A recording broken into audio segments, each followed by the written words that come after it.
different types of magnetic machines that are able to do incredible things. In today's video, we're going to be taking a look at 15 of the most advanced magnetic machines in the world. Let's begin. Number 15. No-plug phone chargers. In recent years, phone chargers that don't require you to use a port or a plug have become pretty popular. However, what many don't realize is that these phone chargers actually use magnets to get the job done.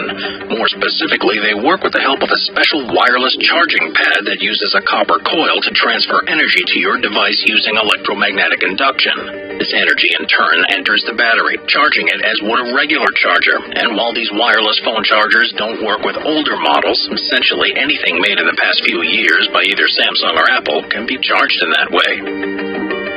Number 14. The magnetic slime bot. When you think of a robot, a small metallic figure is probably what comes to mind. However, just this year, a type of robotic magnetic slime was created that blows conventional bots out of the water.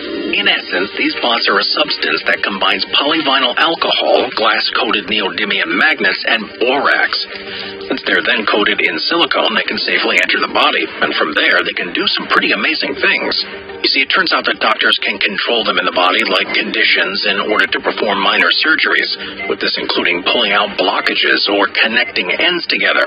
This is possible because the slime can swallow objects, move objects together, and change its physical size, making it extremely versatile.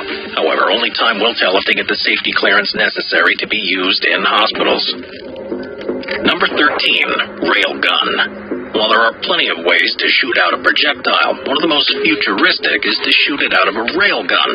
In essence, these railguns are weapons that have two main rails that are filled with an electric current. These rails then create a magnetic field, and when the energy is propelled forward by shooting the gun, the projectile goes flying. Unsurprisingly, the more current you put into this thing, the faster it shoots the projectile, and it was with such a weapon the U.S. military believed it could create a gun that shoots projectiles at 7 times the speed of sound. However, while they did seriously toy with the idea for a few years, they eventually dropped the futuristic railgun concept and instead shifted their focus towards hypersonic missiles. Nevertheless, railguns do exist, and many other militaries are seriously looking into making them a key part of their arsenals. Number 12. The strongest magnet. When it comes to magnets, the king among kings at the current moment is one that's the size of a small can of soda. Located at the MagLab DC Field Facility in Tallahassee, Florida, it has the ability to create a continuous DC magnetic field that comes in at a strength of 45.5 Teslas, making it the strongest magnet in the world. Given the fact that the average MRI magnet is between 1.5 and 3 Teslas, this is an incredible feat, and scientists believe that the development of this magnet may help lead to the creation of a magnet with a strength of more than 50 Teslas. At the moment, the belief is these magnets could be very useful in testing and creating different magnetic machines. And given the fact these new magnets seem to break the previous world records every few years, I'm sure that these will become more and more common and useful as time goes on. Number 11. The massive magnetic field. While the magnet at the MagLab facility may be the strongest magnet on Earth, the magnet that holds the record for creating the strongest continuous magnetic field hails from MIT. Created in a partnership with a startup company known as the Commonwealth Fusion Systems, the device in question is a large, high-temperature superconducting electromagnetic that reaches a field strength of 20 Teslas, making it one of the most powerful magnetic fields of its kind ever created on Earth. The hope is that an electromagnetic field such as this one could then open up the possibilities of creating practical, inexpensive, carbon-free power plants that can use the process of fusion in order to create near unlimited energy. And while we're still a long way off from that type of energy being a possibility, a device capable of producing a super strong magnetic field such as this one is seen by many as a key step in the right direction. Number 10. The Large Hadron Collider. Out of all human-built technology on Earth, perhaps the most advanced device in the world to date is the Large Hadron Collider, also known as the LHC. It's part of CERN's accelerator complex in between the borders of France and Switzerland, and by all accounts, it's absolutely incredible. Located about 100 meters underground, the LHC is a 27-kilometer-long tunnel that serves as the world's largest and most powerful particle accelerator. Built by the European Organization for Nuclear Research between 1998 and 2008, the collider uses an extremely heavy set of about 9,600 magnets to guide beams of protons as they travel at 99% the speed of light. When I need 5-second trust, I go to eBay Motors. They travel at 99% the speed of light. These beams are then made to hit each other perfectly, and since the tunnel is an airtight negative 271 degrees Celsius vacuum that's colder than the temperature of outer space and filled with 150 million sensors, it allows scientists to gather very specialized and accurate data about experiments surrounding atoms and molecules. As a result, I think it's fair to say CERN's Large Hadron Collider is of huge benefit to human society. Number 9. Magnetoplasma rockets. In recent years, a lot of time and money has been put into creating spaceships that can efficiently and reliably carry people and cargo up to space, and magnetoplasma rockets share a massive role in this mission. Also known as a Variable Specific Impulse Magnetoplasma Rocket, or VASIMIR engine, it works by using special antennas to exert powerful radio frequency waves. These waves ionize the engine's gas, turning it into plasma. Then a strong, externally applied magnetic field confines, guides, and ultimately accelerates that plasma, letting it escape to provide an extremely powerful thrust. Now, as you might expect, this type of technology is not easy to develop. It took more than 25 years of cooperation between NASA and the Department of Energy, and an additional 15 years of development in the private sector by the Ad Astra rocket company in order to get the technology to where it is today. However, we're now at the point that some believe that we will be able to implement magnetoplasma rockets in actual spaceflight, although only time will tell whether or not they end up being successful. Number 8. Earth engine. In today's day and age, many companies are searching for clean ways to make energy, and while some have been successful, there are usually negative side effects involved. After all, be it the noise of windmills, the existence of nighttime for solar panels, or the coastal destruction caused by wave energy generators, practically every source of clean energy requires a cost-benefit analysis. However, the Earth engine may just be one of the least invasive ways to produce green energy. In essence, the Earth engine uses the force created by two opposing magnets to generate electricity, which in turn can be channeled into the power grid. It is energy independent of any external factors. It can run 24/7. And since it requires no heat or combustion, the chances of things going wrong are quite slim. Now, to be fair, Earth engines aren't perfectly green. After all, magnets are a depleting source that requires recharging every 3 years. And as a result, it can be both expensive to procure magnets and time-consuming to recharge them. However, when compared to its competitors, Earth engines are truly impressive. Number 7. Earthquake energy. While earthquakes are usually seen as destructive, magnets may be able to make them a bit more productive. You see, in 2015, students at the University of Leicester proposed the idea for a machine that can generate power from the kinetic energy of tectonic tremors. The device would consist of a magnet inside of a coil, which would shake during an earthquake. The shaking would generate a magnetic field, which in turn would induce an electrical current that could potentially be harnessed for use as energy. The idea is that this could help generate power during an earthquake, which could supplement the electrical grid until the rest of the grid was repaired. Now, it should be made clear that there is still a long way to go. After all, the paper clearly states that, quote, whilst much more research would be needed to fully apply the idea, the purpose of the paper was to illustrate that there are methods of adapting to events that are usually considered destructive, such as an earthquake, to provide something constructive, end quote. Yet with enough money and research behind it, I don't doubt that this advanced magnetic machine could someday become a reality. Number 6. Hoverboards. While there are tons of really crappy hoverboards out there that don't actually hover and just use wheels, there are others that potentially do what their names suggest, hover over the ground. And while there are plenty of different variations, some of the coolest ones out there are the ones that make use of magnets. More specifically, hoverboards generally work by using superconductors, which are materials that have no electrical resistance and expel magnetic flux fields. Then, because superconductors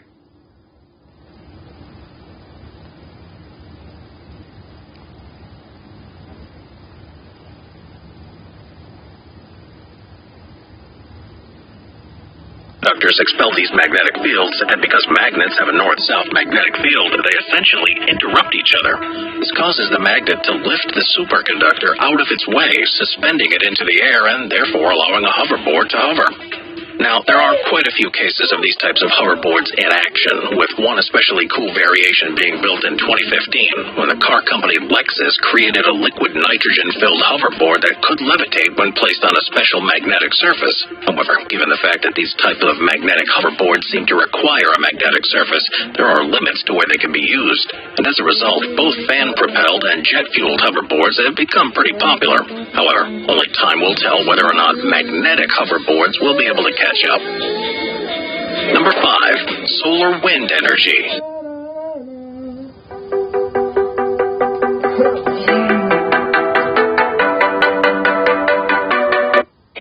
Wind energy. While there are plenty of strong winds on Earth, none are quite like the winds produced by the sun. That's because they are essentially massive gusts of wind that go out from the sun and then smash into Earth's magnetic field, producing billions of gigawatts of energy in the process. If that could be harnessed, we could quite possibly end our energy issues here on Earth. Yet the proposed solution would be pretty massive. It's estimated that a solar sail that's 8,000 kilometers wide could do the job by harnessing up to 1 billion gigawatts of energy. It would do so by using a copper wire in order to generate a magnetic field. This would capture electrons from the wind, which could then be transported to Earth with the help of intense laser beams. These laser beams could be targeted at a specific spot on Earth that could then take these beams and convert them into usable energy on a consistent basis. However, as you might expect, the research surrounding such a device has only been theoretical, as it would be extremely difficult to create a solar wind harnessing device that would actually work. Yet, as the Earth's resources continue to become depleted, I wouldn't be surprised if companies start to look into ways to create these massive energy generators. Or MRI machines. When it comes to hospital machines, one of the most useful ones out there is the magnetic resonance imaging machine, or MRI. After all, MRIs are able to produce extremely detailed images of inside your body. They manage to do so by only using strong magnetic fields and radio waves. And while most MRIs out there use magnets that have a strength of between 1.5 and 3 Teslas, in 2021 a new MRI began testing that comes in at a much stronger 11.7 Teslas. While humans have not been put under it quite yet, so far a pumpkin was scanned with smashing results, as after several optimization passes were used, the MRI was able to make images at a resolution of 400 microns in 3 dimensions. While this is quite incredible in and of itself, MRIs that are safe for use on humans are also being developed. So far, the strongest to have been tested on a human is a 10.5 Tesla MRI out of the University of Minnesota. After 4 years of animal testing, the team felt comfortable going ahead with human experimentation. And while they were quite nervous, the end result was a super high-quality image that was of such high resolution that it revealed intricate details of the wafer-thin cartilage that protects the hip socket. So as MRIs continue to become more and more advanced, I'm pretty confident that they'll continue to be of great use to both science and the wider healthcare system. Number 3, the electromagnetic bomb. Most of the machines on this list are quite powerful, yet the one that's the most destructive by far is the electromagnetic bomb. Now, the interesting thing about this bomb is that it can be either extremely deadly or not deadly at all, depending on the type being used. Non-nuclear electromagnetic bombs, which are better known as E-bombs, are weapons that use an intense electromagnetic field to create a brief pulse of energy, which is also known as magnetic pulse, or EMP. This EMP affects electronic circuitry while not harming humans or buildings, and the extent of its damage is dependent on its strength. For example, at lower levels, the pulse temporarily disables electronics. At mid-range levels, it can corrupt computer data, and at very high levels, it can completely destroy electronic circuitry, thus disabling any type of machine that uses electricity, be that computers, radios, or even ignition circuits in vehicles. It is with the help of these types of weapons that advancing enemies can essentially be halted in their tracks, and in the past, these types of attacks have been used to disable the satellites that facilitate propaganda. Now, while most E-bombs don't cause physical harm, there's also a class of nuclear EMPs, also known as NEMPs, that do.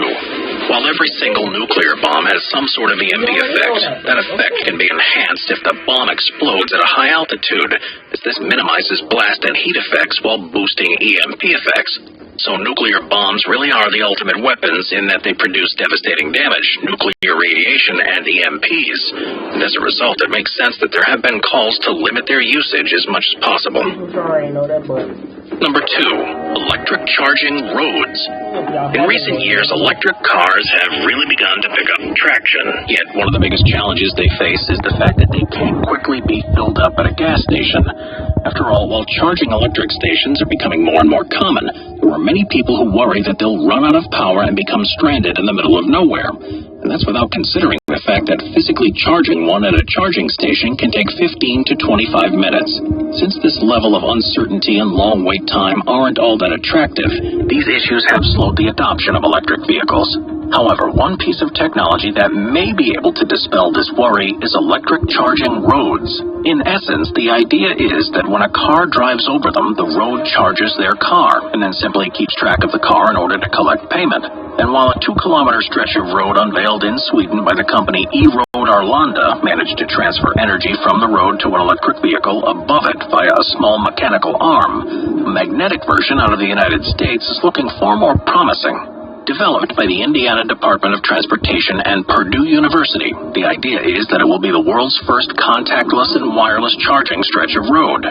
In order to pull this off, they plan to use magnetizable concrete technology that's made by adding small particles of recycled ferrite to the mixture. This creates a magnetic field that transmits power wirelessly to the vehicle. And when powered by electric transmitters, they worked effectively as car chargers. The end result was a piece of road that charges a car while it drives.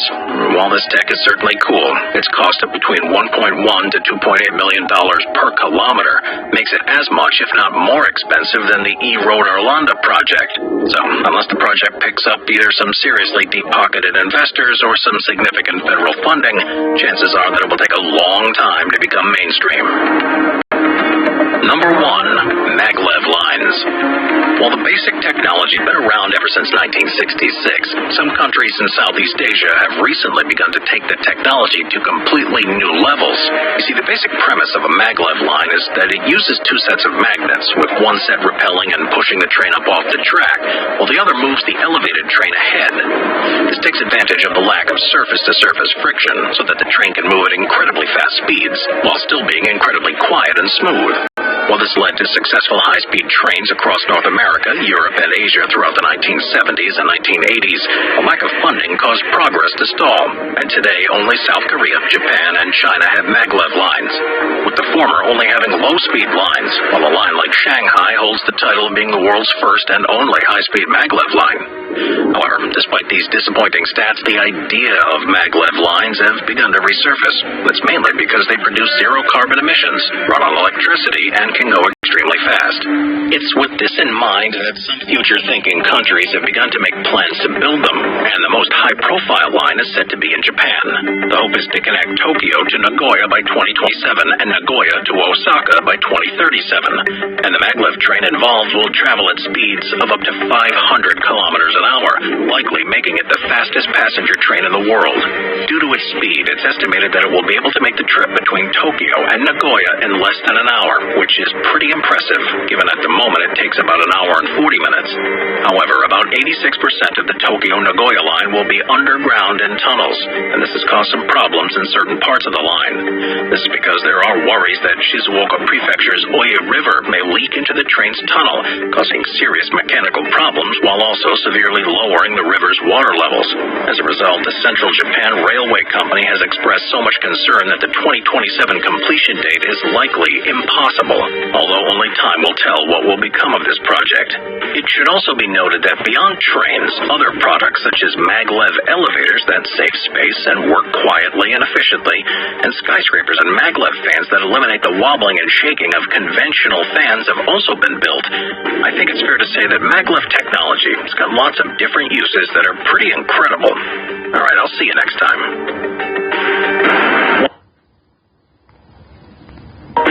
One of the use cases. Nope.